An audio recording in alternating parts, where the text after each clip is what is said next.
Welcome students. आप सभी लोगों का एक बार फिर स्वागत है। देखिए, हम सभी लोग जो टॉपिक पढ़ रहे थे उस टॉपिक का नाम था मेटलर्जी। और मेटलर्जी में मैंने जितने भी वीडियोस बनाए हैं, उम्मीद है आप सभी लोगों ने क्रम से देखे होंगे।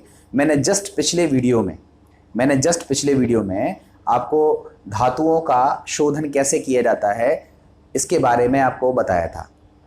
ठीक है, हमें धातु निष्कर्षण के कई सारे स्टेप लगाए थे और लगाने के बाद जो हमें मिला था वो थी अशुद्ध धातु। अब अशुद्ध धातु को शुद्ध करने के लिए हमारे पास कई सारे मेथड्स थे। उनमें से मैंने 5 मेथड्स को अपने पिछले वीडियो में डिस्कस किया था।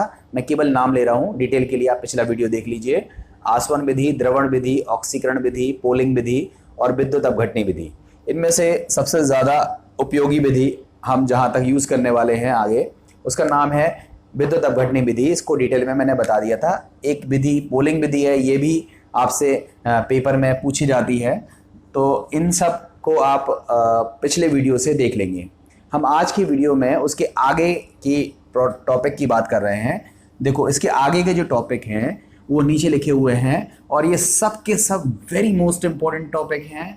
अभी के लिए नहीं कह सकते हैं, ठीक है। ये कॉम्पिटिटिव एग्जामिनेशन के लिए बहुत इंपॉर्टेंट है, बहुत ज़रूरी टॉपिक हैं। उम्मीद है आप ये टॉपिक बहुत अच्छे से पढ़ोगे। सिंपल टॉपिक हैं, जल्दी जल्दी समझ में आएंगे।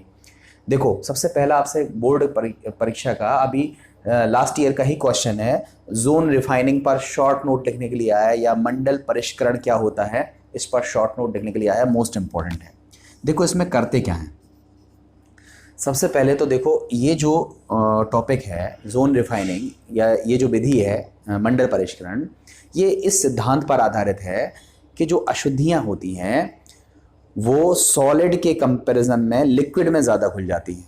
आप कहोगे ये क्या चीज़ है, सॉलिड के कंपैरिजन में लिक्विड में ज़्यादा घुल जाती हैं। इसको देखो, आप ऐसा समझो, जैसे ये हमारे पास एक धातु है। सपोज दैट इस धातु का नाम है जर्मेनियम। कौन सी धातु है? जर्मेनियम। पूरी सॉलिड है, ठोस है और साथ ही साथ इम्प्योर भी है। तो हम लोगों ने क्या काम किया, यहाँ पर एक हीटर लगाया, ठीक है, जिसको बोलते हैं चक्रीय ऊष्मक। ठीक है, हमने क्या लगाया? चक्रीय ऊष्मक लगाया। ठीक है, साइक्लिक हीटर लगाया। इसका काम यह है कि इसके चारों ओर राउंड एंड राउंड घूम रहा है। तो देखो, आप खुद से बताओ, ये जब ऊष्मा इसको मिलेगी तो यहाँ की जो धातु है वो थोड़ी मेल्ट होगी, पिघलेगी। थोड़ी देर के लिए सोचो, हमारी यहाँ की धातु थोड़ी सी मेल्ट हो गई। मतलब मेल्ट होने का मतलब ऐसा नहीं कि लिक्विड में हो गई। मेल्ट होने का मतलब है स्पॉन्जी हो गई, पिलपिली टाइप की हो गई। तो आप बताओ, ये है सॉलिड और ये हो गया लिक्विड। तो यहाँ पर जो इम्प्योरिटी थी थोड़ी बहुत, वो सॉलिड के कंपैरिजन में ना होकर के कहाँ चली जाएंगी? लिक्विड में। क्योंकि हमने बताया ये किस सिद्धांत पर आधारित है कि जो इम्प्योरिटीज होती हैं वो सॉलिड से ज़्यादा डिजॉल्व कहाँ पर होती हैं? तो आप बोलोगे लिक्विड में ज़्यादा डिजॉल्व होती हैं, इसलिए हमारी इम्प्योरिटीज़ इसमें चली जाएंगी। अब हम इस जो चक्रीय ऊष्मक है उसको हम आगे सरकाएंगे, तो ये लिक्विड वाला पोर्शन सॉलिड हो जाएगा और आगे का पोर्शन क्या हो जाएगा? लिक्विड। तो ये इम्प्योरिटियाँ आगे चली जाएंगी। फिर हम और आगे सरकाएंगे तो इम्प्योरिटियाँ और आगे चली जाएंगी और आगे चली जाएंगी। इस तरह से यहाँ से तो धातु शुद्ध होती जाएगी और सारी इम्प्योरिटीज़ कहाँ पर इकट्ठी हो जाएंगी? किनारे पर इकट्ठी हो जाएंगी। ये प्रोसेस हमने 1 बार किया, 2 बार किया, 3 बार किया, 4 बार किया। 3-4 बार अगर हम इस प्रोसेस को दोहरा देते हैं तो हमारी सारी की सारी इम्प्योरिटीज़ यहाँ से निकलते निकलते निकलते निकलते कहाँ पर आ जाएंगी? किनारे पर आ जाएंगी और उस किनारे वाले पोर्शन को हम काट करके अलग कर देते हैं। और इस तरह से जो धातु हमको प्राप्त होती है वो धातु शुद्ध धातु होती है। और धातुओं के जो शोधन की इस विधि को हम बोलते हैं मंडल परिष्करण विधि। समझने के बाद अब आप किताब पढ़िएगा, मिनट भर में समझ में आ जाएंगी ये चीज़ें कि कैसे इसकी भाषा लिखी जाती है। नोट्स को लेकर के कई बच्चे मैंने देखा है कि वो बहुत ज़्यादा नोट्स करते रहते हैं कि सर मुझे नोट्स दे दीजिए, मैं पढ़ लूँगा। एक्चुअली नोट्स से अगर पढ़ाई हो पाती तो इन सब चीज़ों को समझाने का कोई मतलब ही नहीं था। Each and everything is present in your book. आपकी जितनी भी किताबें हैं सब में हर चीज़ लिखी हुई है। बट समझने वाली बात है, आपको ये चीज़ समझ में आ गई, अब आप किताब पढ़ेंगे आपको फटाफट समझ में आ जाएगा। फिर भी मैं आपको नोट्स दूंगा। जो भी बच्चे टेलीग्राम ग्रुप पर जुड़े हुए हैं वो खुद इतने एक्टिव होते जा रहे हैं धीमे धीमे कि वो नोट्स को लेकर के मेरे ऊपर डिपेंडेंट नहीं है। बट मैं लास्ट में आपको नोट्स प्रोवाइड कर दूंगा। जिनको नोट्स से ही प्रेम है तो वो नोट्स लेकर के लिख लीजिएगा। बट मैं आपसे फिर से कहूँगा, सीखने पर ज़्यादा इंटेंशन दीजिए, ध्यान दीजिए कि हम कैसे सीख पाते हैं, क्योंकि जितना आप सीख लोगे उतना ही आपके लिए फ्रूटफुल रहेगा। तो ये तो हमारी हो गई मंडल परिष्करण विधि। याद रखिएगा, जितनी हमारे पास सेमीकंडक्टर्स होती हैं, देखो एक होते हैं चालक, एक होते हैं कुचालक, और उनके बीच में होते हैं अर्धचालक, उसको हम बोलते हैं सेमीकंडक्टर। सेमीकंडक्टर क्या होते हैं, सेमीकंडक्टर का यूज़ क्या होता है, ये सब हम आपको सॉलिड स्टेट में पढ़ाएंगे। जितनी चीज़ें आपके दिमाग में उठ रही होंगी हर चीज़ आपको क्लियर होगी। बट ज़रूरत केवल उस बात की है कि हमें एक वीडियो में सब नहीं पढ़ा सकता, आपको टाइम थोड़ा सा देना पड़ेगा और आपको रेगुलरिटी बनानी पड़ेगी। तो जितनी भी सेमीकंडक्टर डिवाइसेस होती है, सॉरी सेमीकंडक्टर्स होते हैं, चाहे वो सिलिकॉन हो, चाहे वो जर्मेनियम हो, चाहे वो इंडियम हो, ठीक है, और ये सभी जो है सॉरी इंडियम कह रहा हूँ, सिलिकॉन और जर्मेनियम ये सेमीकंडक्टर हैं। तो ये जो धातुएं हैं इनको जोन रिफाइनिंग मेथड से हम क्या करते हैं, प्यूरिफाई करते हैं। बोरॉन इंडियम भी धातु हैं, इनका भी शोधन हम जोन रिफाइनिंग मेथड से कर लेते हैं। टॉपिक का नाम है वाष्प प्रावस्था शुद्धिकरण, या जिसको हम बोलते हैं वेपर फेज रिफाइनिंग। इस टॉपिक को हम लोगों को पढ़ना है। वेपर फेज रिफाइनिंग के अंतर्गत हम लोगों को दो टॉपिक पढ़ने हैं। एक होती है जिसको हम बोलते हैं मंड विधि, और दूसरी होती है जिसको हम बोलते हैं वॉन अरेकल विधि। तो देखो, मंड विधि का उपयोग किस धातु के शोधन के लिए किया जाता है, ये ऑब्जेक्टिव का सबसे फेमस क्वेश्चन है, बहुत पूछा जाता है कि मंड विधि से हम किस धातु का शोधन करते हैं। तो याद रखिएगा, शोधन किसका करते हैं, निकिल धातु का करते हैं।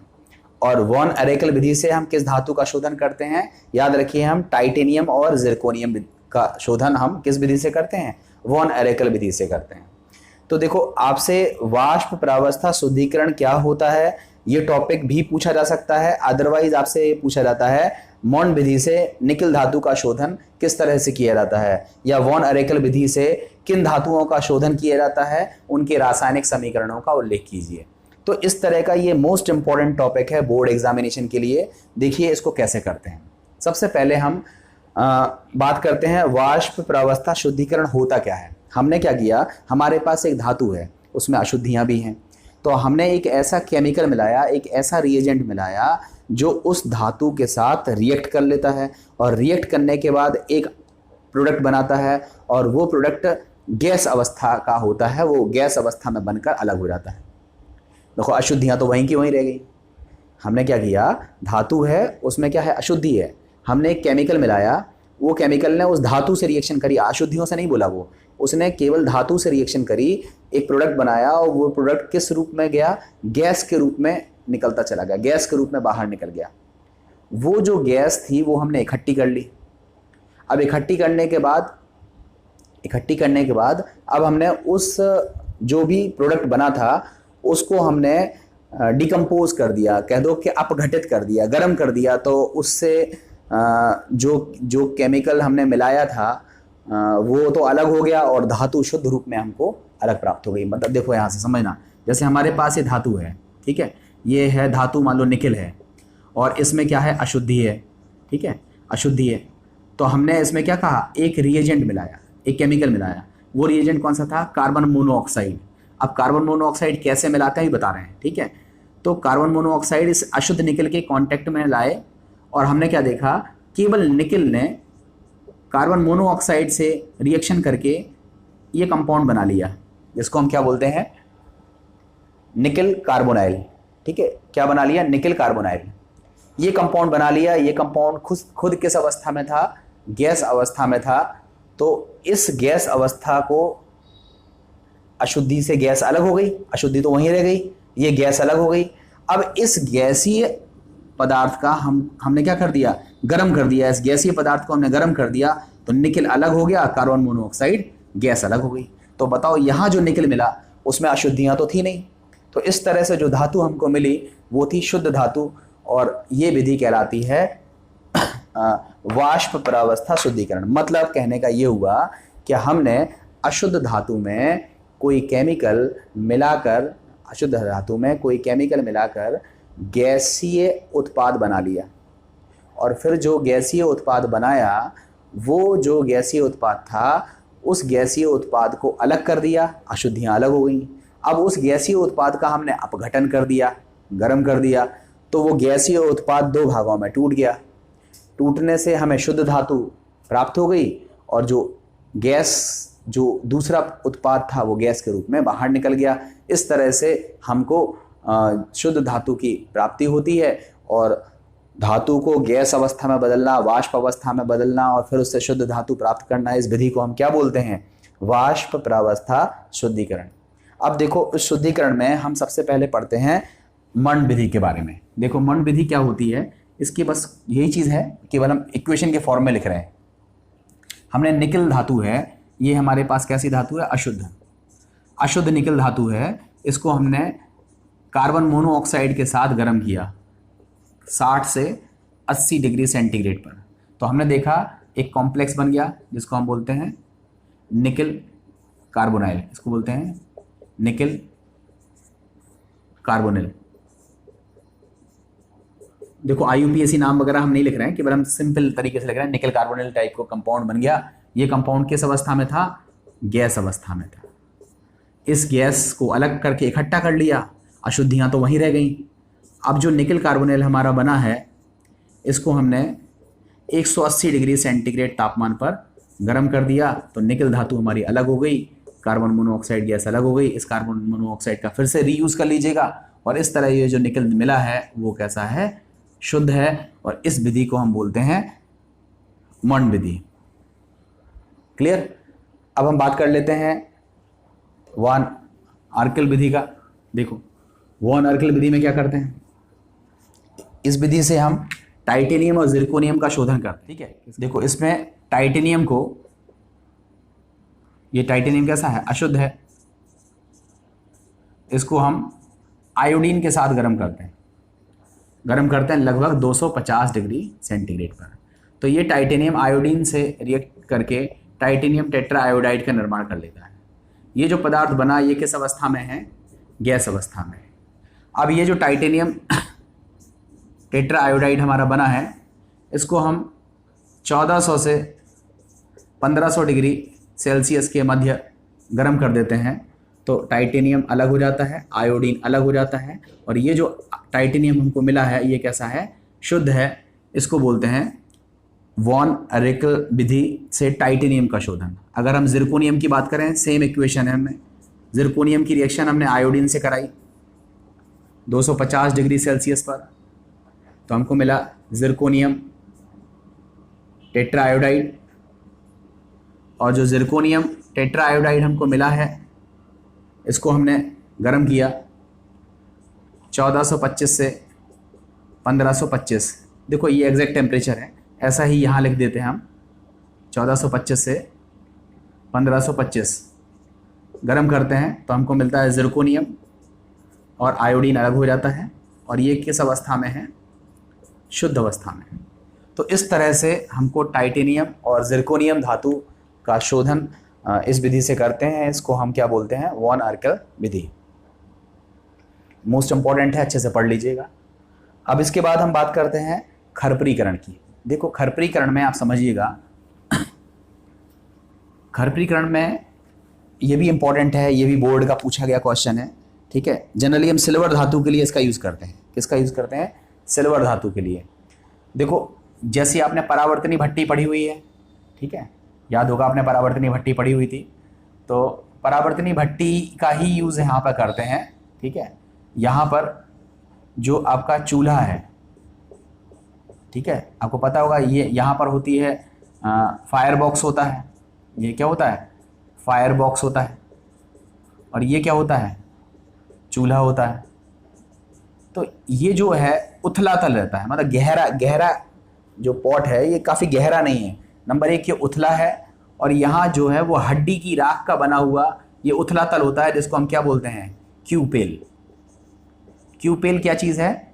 तो ये जो परावर्तनी भट्टी है उसका जो उथले तल का जो बर्तन है, जिसमें हम अभी अयस्क को रखेंगे, वो अयस्क कहो या शुद्ध धातु को अशुद्ध धातु को अभी हम रखने वाले हैं।